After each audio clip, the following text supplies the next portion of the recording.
Yes, ladies and gentlemen, welcome back to another Viable 5 episode. We are sponsored by LiveScore and their free-to-play football prediction game, LiveScore 6. This week, the Premier League returns and LiveScore are offering you a chance to win £250,000. Yes, they are.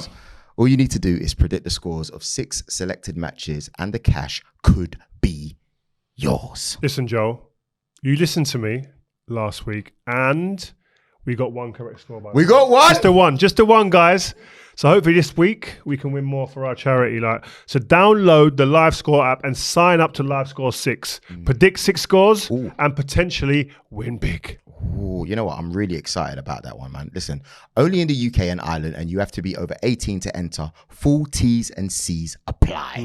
Let's go, guys. Rio, we've got to talk about England, okay? What do you want to talk about? Which part? I want to look at, I think for me personally, I looked at the game. It was a little bit flat.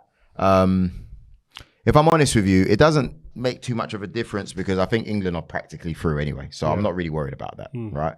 But it's this whole stagnant movement forward of the squad. I don't see there being any risks taken. For example, it's all a little bit predictable and a little bit mind-boggling as well. You've got, for me, it's the team selection. You've got young players who have the opportunity to show what they can do, right?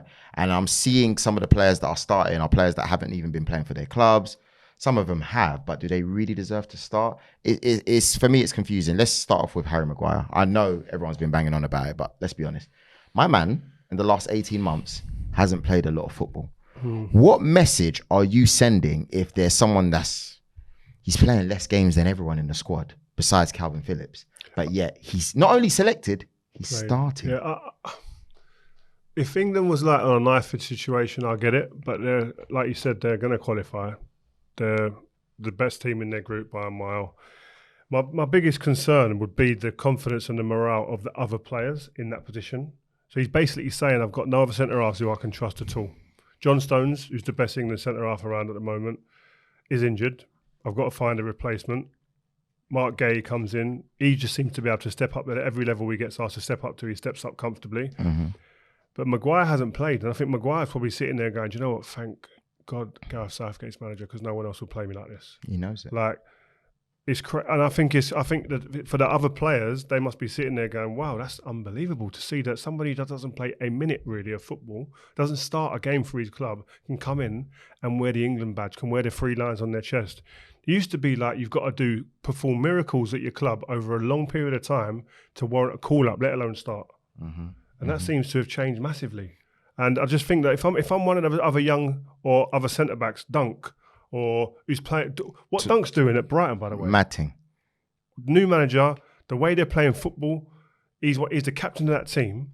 He's probably sitting there thinking, well, if I can't get a game now, the number one centre-half's out, and the other one, who normally plays with him, doesn't start for his club. If I can't start now, I might as well just throw it in. You've got Levi Colwill coming through, young player, and I was that young guy once.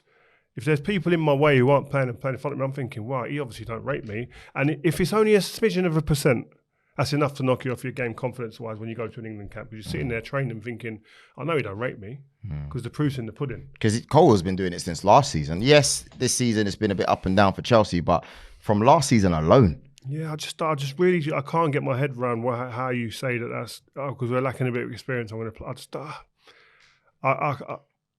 I can't understand that as a young defender myself when I was one. The biggest one, Rio, Tomori.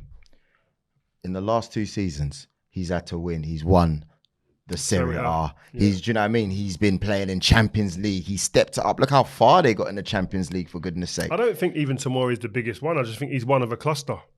There's a group of them. Colwill, right now. Colwill, Guehi, and Tomori, you'd say. There's 3 live waiting. And the biggest thing for me is Gareth doesn't know how good they are at this level. They can do what they want at club level, right? But once you get the opportunity to play at international level, it's different type of football, different style of football, different pace.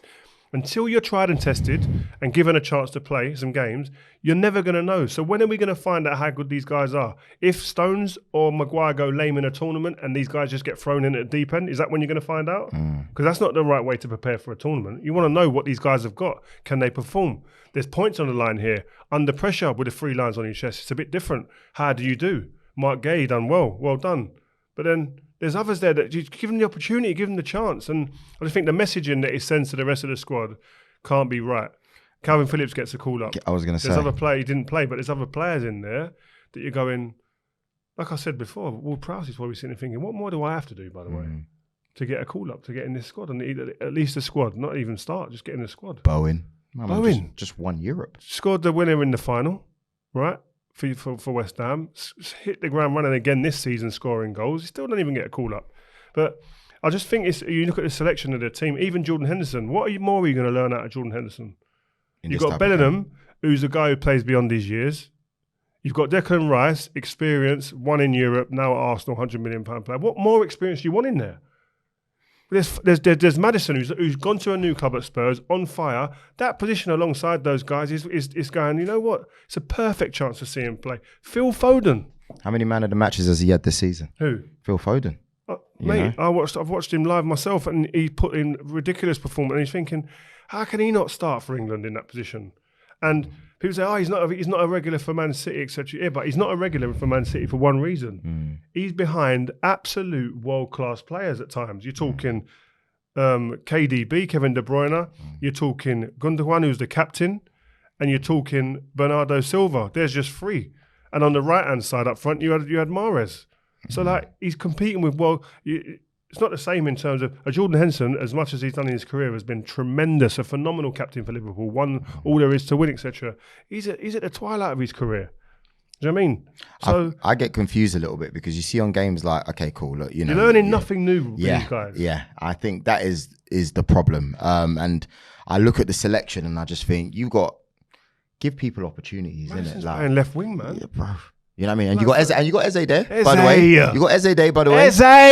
You know what I mean? Bring him in, man. I want a little bit of shake and bake. I want a little bit of moving him, man. A little bit of the hips oiled off. Exactly. So for me, I look at that and I think, look. Sorry to keep cutting you. Go on, Rio. No, it's You've cool. got Jude Bellingham. Can do anything what you want. He's like a Swiss Army knife. You do whatever you ask him to do, he'll do it. He got taken off. A 9.5, 10 every time at the moment, right? Alongside Declan. If you want them both to play two pivots and drop down, bear in mind we're going to have most of the ball the whole game anyway. But if you want to play the two pivots, that's fine.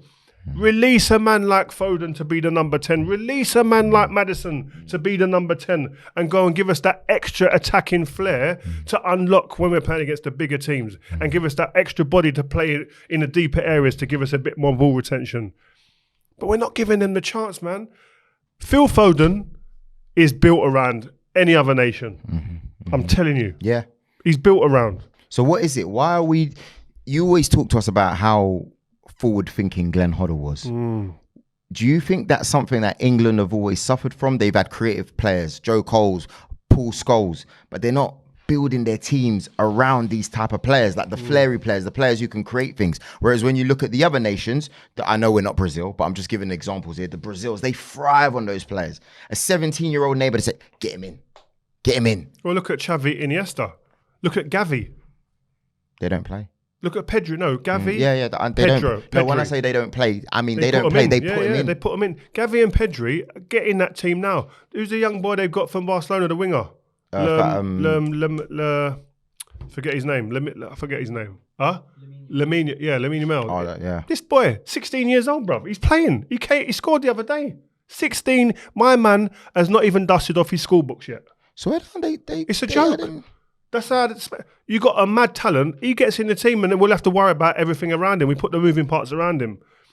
Bellingham, that should be happening too. It seems like it might be, but like... No, but he's been in that squad he's for forcing X it now years, because he's had to go Real Madrid and bad up Real Madrid in La Liga.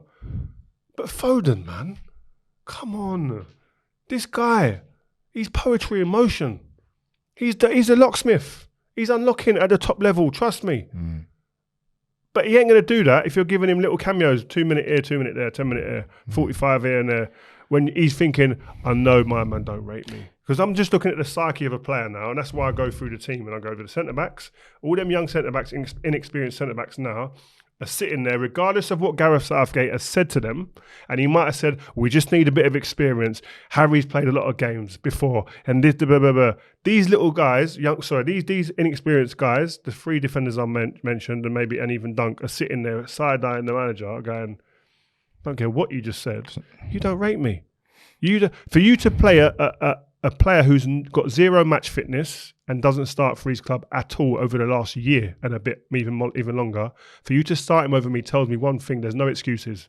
You don't rate me. It's not just that. I mean, like you said, it's also about spaces in the squad, isn't it? No disrespect to Calvin Phillips. I think when he did play for England, when he was playing for Leeds, he was fantastic. Calvin Phillips was top, man. The guy, he must be thinking, how did I get in this squad, bro? Calvin Phillips has done for England, can never ever question him. Same as Harry Maguire. They've been faultless for England, right?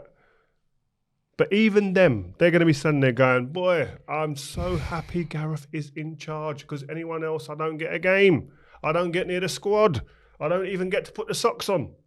It don't happen. It's a bit mad.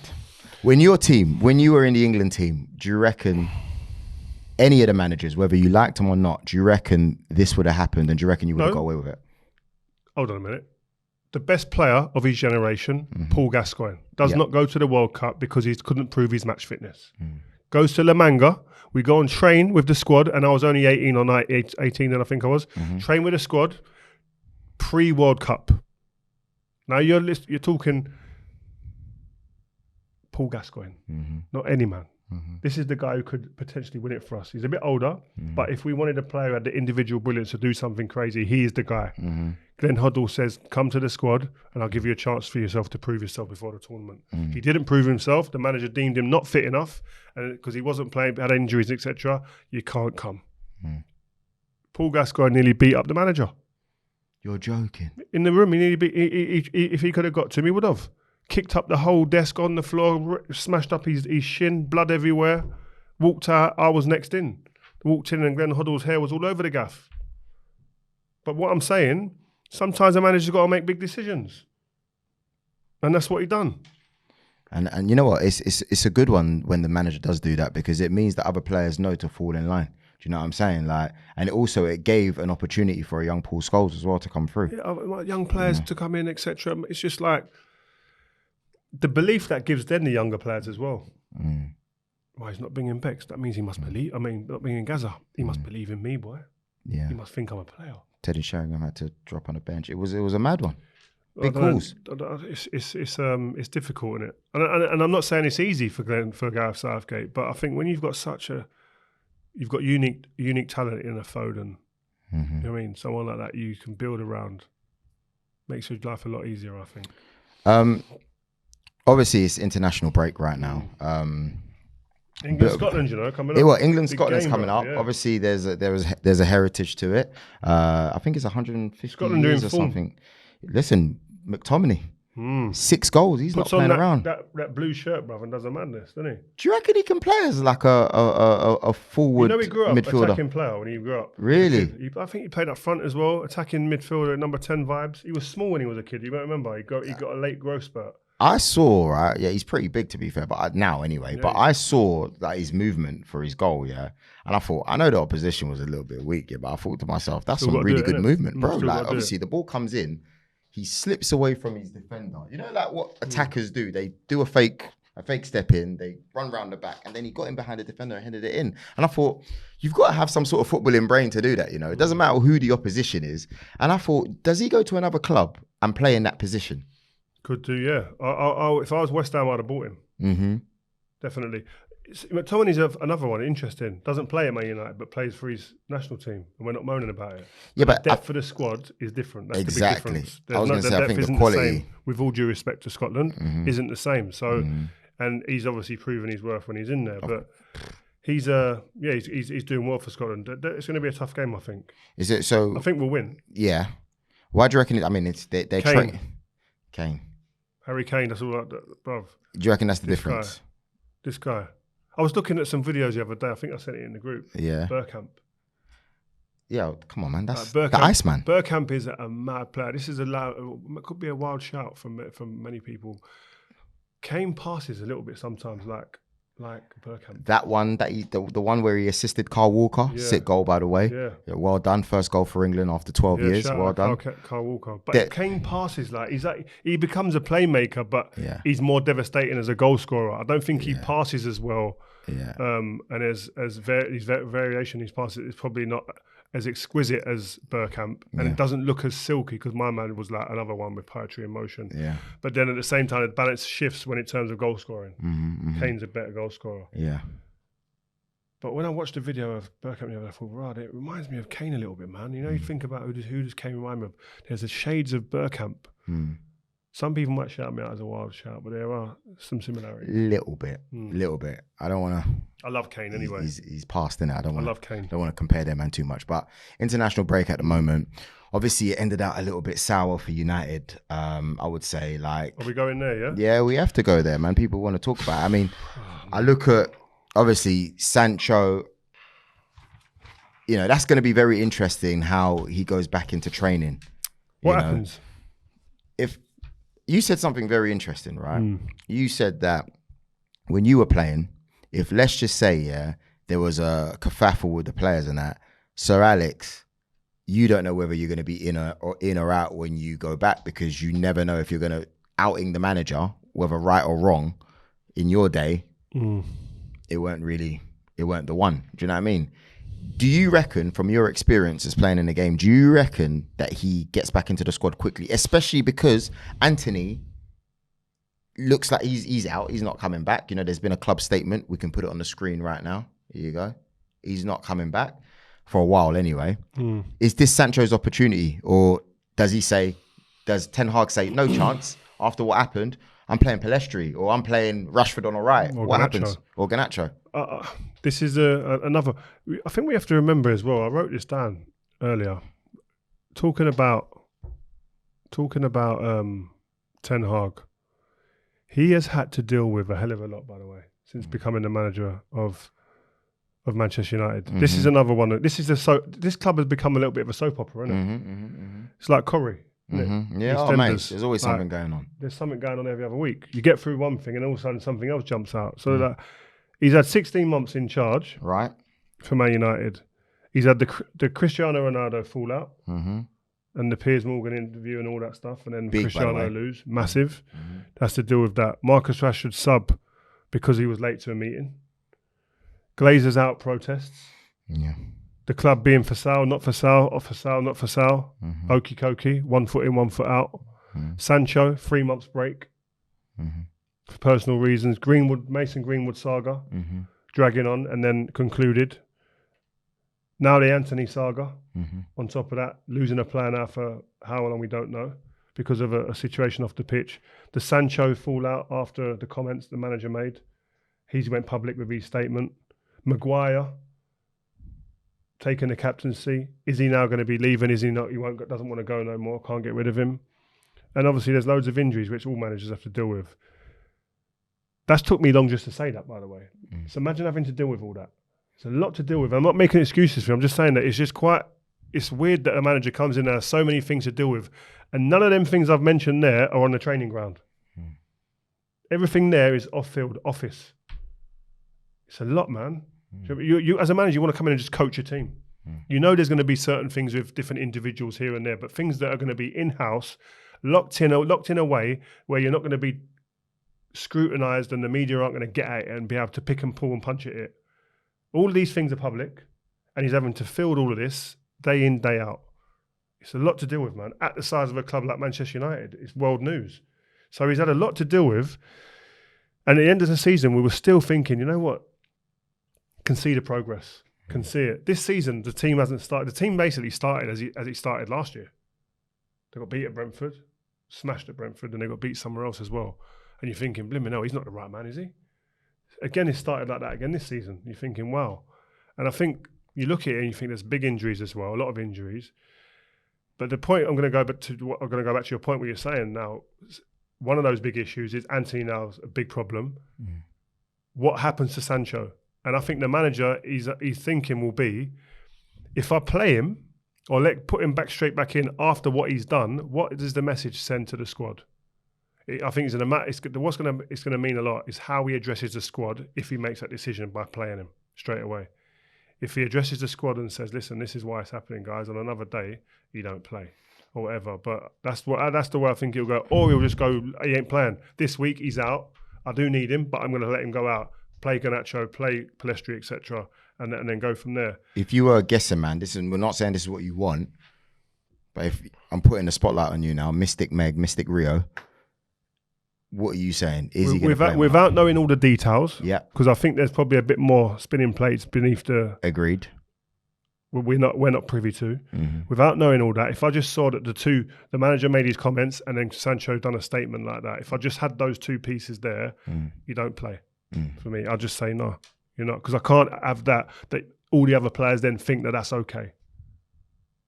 But because there's more spinning parts of this, you can't just play it like that and say it like that. That goes on to me asking situations that you saw, maybe that never came out in the media at Manchester United. Did you experience that? Did you see players go through things like that? We had the Wayne Rooney situation when he was talking about going to Man City. So that became public without Wayne Rooney saying, "I want to go City." But there were murmurings around the training ground. Waz was having conversations here and there, just talking about, I think, feeding players out, feeding people out. He was like, City are in for me, man. Like, I think Chelsea were at some point as well. Yeah, I was going to say Chelsea. As players, you want your best players to stay. You used to say, "What are you fucking talking about that? Are you entertaining that conversation in your head? I don't want to talk about it." But you'd sit there because I'm his friend and I want to help him through a situation. But part of my conversation is, why are you even thinking about that? But it don't go public from his mouth. There's murmurings, there's whispers that can be batted off by the manager. I don't know how to answer that. It's nothing to. The manager can't bat off a statement from a player. Has to address it. Rumours he can bat off. So it never really went public to my mind. I can't think of things. No, I never heard him say anything. Personally. The Roy Keane situation, when the Roy Keane berated a few players after a game. That's always the funniest story. You've told me this a couple of times offline. But when he done that, the manager came in and dealt with it.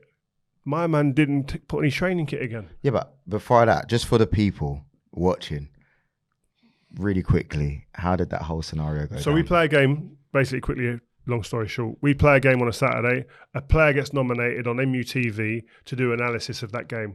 We get beat 3-1 by Middlesbrough. Everyone plays rubbish. Roy Keane does the video analysis and destroys the whole team, including me. Goes through people individually, hammers them. Manager, before it goes out, gets wind of it, cancels it going out, says it ain't going out anywhere. That is a disgrace. That can't happen. Calls a meeting at the training ground. We all go into the manager's office, watch it, and the manager said, "What the hell?" Screaming, it goes off. It's a movie in itself. Everyone's in the small office. Everyone's cringing. Oh, the manager's going, "How dare you? I'm the only one who should speak about our players publicly." Blah blah blah. Roy has a go back. It kicks off between the coach and Roy again, etc. Some mad stuff said. The next day we go into training. The manager calls a meeting as we're going to training pitch and says, "Just so you know, Roy Keane will never play for this football club again." What message did that send to you? Shiver me timbers. Yeah. Bruv. Man was like, "Do not fuck with this guy. Do not mess with Sir Alex. This guy is the truth. This guy is the coldest dude about. This is our captain. This is a legend of the football club. A phenomenal player. A great guy to have around the place. When the chips are down, you know you can look to your right and go, Roy, where do we go now?" The manager says, "Not on my watch. This ain't happening. My man is done. He's done." Nah. Yeah? And he's doing that. He's finished at this club. Wow. He will never wear the kit again. Looking around. Seriously. And then all of a sudden, and then we're standing there and go, "Right, now go and train." Listen, I bet you had the best training session in your life. I know that some man's legs were flaky after that on the way over, like spaghetti on the way to the training pitch. Because the way that my guy was, Sir Alex Ferguson's cold. You got to be cold in them situations. It weren't just him though. You told me that David Gill, who I used to see I used to think he was a happy chap all the time, just happy. Mr. Gill. That's how I call him. I don't chat to him any other way. There's no way I'd see Mr. Gill and go, "David." And he always says to me, "I just caught my name's David, just caught." I said, "I can't, man. Too much respect." I say, "Mr. Gill, like, how you doing?" Even when I text him, "Mr. Gill," he says, "Rio, it's David." And I'm like, "No, man, can't." But he's another one, cold. And you just be behind the manager. Yep, I write that. I sanction that. I sign that off. Yeah. So him and Sir Alex just working together. Team. They would have been. They would have took liberties in the WWE. What was he? Tag team. Tag team. What was he saying within this whole situation? Really quickly. Back the manager. Straight Simple, up. Yeah. Nothing else. Sorry, Roy. Yeah. Thanks, but that's it. Okay, cool. So that's that over there. Speaking of another legend, Mr. Andy Cole. Bad boys finisher. We need to one get of the best. We One need of the to best get strikers Mr. in the Andy Premier Cole League inside, history. Right. He came out with some comments of late. What were they? Andy Cole said, Martial has been at Manchester United for 8 years and he hasn't even scored 100 goals. He is a centre forward at Manchester United and he's played in some fantastic teams. His best performance in the league was 17 goals. He's had more than enough time and opportunity to show just how good he is at United. Unfortunately, he hasn't been able to do so. Bit touchy, Andy. Bit touchy. Yeah, but you know, someone like him, it must hurt him when he sees strikers squandering opportunities or not fit enough to play. You know, you played with him. What was he like? Played against him. Played with him. Oh, sorry. Played against and with him. Yeah, you did. For Unbelievable. England, right? Yeah, phenomenal. When you talk about the best strikers in Premier League history, he's in there. His goals alone say it, but even the way he played, mad player, great movement, aggressive. But I can understand his frustrations. Martial's a man who's probably more talented than Andy Cole if you're talking just pure football ability. I don't know. Right? I don't know where you got that from. What? I don't know where you know where I got that from. Yeah, because don't get me wrong, he was electrifying. Cole could not dribble the way Martial does. Maybe that, but if there's no end product, then no, what that's are we what I'm talking saying. about? There's in aspects of his game, he's got more talent in terms of like dribbling wise. He'll be able to. There's things he could do with a ball that Andy Cole couldn't do, but Fair there's enough. things that Andy Cole in terms of finishing could not do, and Martial couldn't do. I get that, yeah. But so I understand it. But Martial, he's got to deliver, man. It's not delivering here and there. Deliver consistently. That's what Man United number 9s do. You don't know the history of the best ones. They deliver consistently. They don't have days off. And that's the problem with Martial, whether it's fitness or form, he falls off. So it's disappointing in that sense because he has got crazy ability. That's a frustrating thing. And that's why and I know for a fact, when the new coaching staff went in there, Erik ten Hag and his coaching staff went into the ground and the training ground and saw Martial training up close and personal, they were like, I see why every manager sees him and rubs their hands together because the kid's ability is world class. But he can't put it together. But then you have to look at the club as a whole, innit? How this has been allowed to carry on. I mean, my guy's going to be eligible for a testimonial soon, bro. Yeah. How has that happened? Yeah, I know. And I think that's part of the recruitment and the running of the football club. There's players allowed to stay at the club long way beyond their sell-by date, but it's because of the numbers that they come in on. It's a fact. Harry Maguire isn't leaving because he's on such huge numbers, wages-wise. No one else is willing to pay it, so you can't get rid of him. Martial will be similar. They're on big money, out of form, not playing, so you don't warrant the 220, 250 grand that you're on now, because that's what you came in on. But so I want to pay you on 120, because that's what the going rate for a player of your stature is now, and where you're at. You're 120. These players ain't taking a cut like that, and I don't blame them. I blame the club. So what next for United when you come back? Because I'm telling you, it ain't as doom and gloomy as you're making out.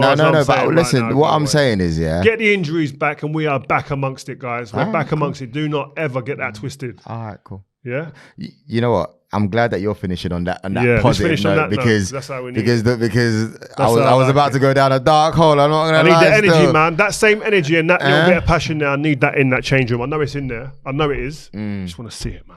All right. Just want to see it. All right, whatever you say, man. Listen, thank you very much for watching this A Vibe with 5 special. Joe Beya, Rio Ferdinand. And please make sure you like, share, comment, and subscribe on everything. Watch out for Rio on iShow Speed Stream as well. Content.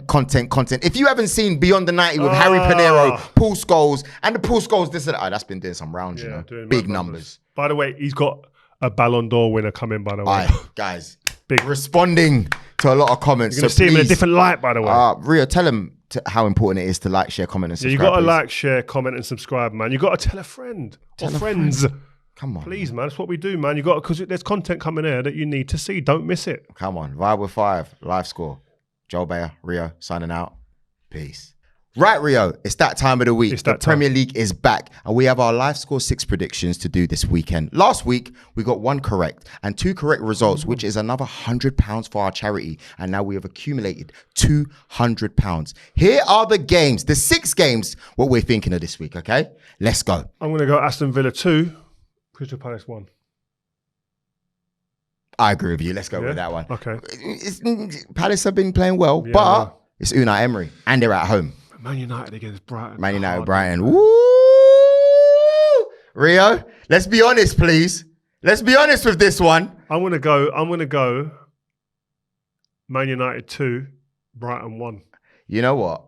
I agree, because it's at OT. And United, they need the win. Yeah, I think Bruno and Marcus Rashford are gonna come up trumps. Don't go over the top and start predicting scorers as well. Like, you know what I mean? All you got to do is get the results. West Ham against Man City. I want West Ham to get a result here.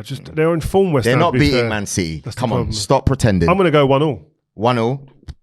Rio, I'm sorry, I'm not having it, man. It's got to be a 2-1 Man City win. They're not drawing. Well, I'll give you that, but I think West Ham could get a result. Well, we're going with 2-1 for this one, guys. Newcastle versus Brentford. 3-0. 3-0 Newcastle. They're on form, innit? No, they're not really. Well, they're not in form. But I just think they're going to hit a good run at some point. They've had a good break, I think, and they're going to beat Brentford 3-0. Really? Yeah. Well, let's go for that then. Bournemouth versus Chelsea. Normally, I would go Chelsea all day long, but it's a bit tight right now, isn't it? They might be better away from Stamford Bridge, maybe. I don't know. Do you reckon that's a draw? Bit of pressure, less pressure. Little 2-0? I'm going to go 2-0. 2-0? To Chelsea. 2-0 to Chelsea? Yeah. I don't see it, you know. Really. Yeah, there's a Chelsea fan in the back nodding their head. They're nodding along with us. 2-1, shall we say 2-1? If you want 2-1, I'll give you 2-1. 2-1, let's go. Everton versus Arsenal. Oh, this is easy. Arsenal can't do well at Everton. They don't do well at Goodison. This is easy. Everton used to love Arsenal coming to town. Yeah, even last season as well. Remember we were there and we spoke to Mope. Yeah. Can Daesh get this Everton team playing? I'm going to go Arsenal 3-1. Come on. And we owe him for last season. Yeah. I agree, Rio. Enter by 3 p.m. on Saturday, the 16th of September for a chance to win. 18 plus, UK and Ireland only. We're getting 3 out of 6 there. Oh, hopefully you're right, Rio. Yeah. We need it. Full T's and C's apply. Let's go.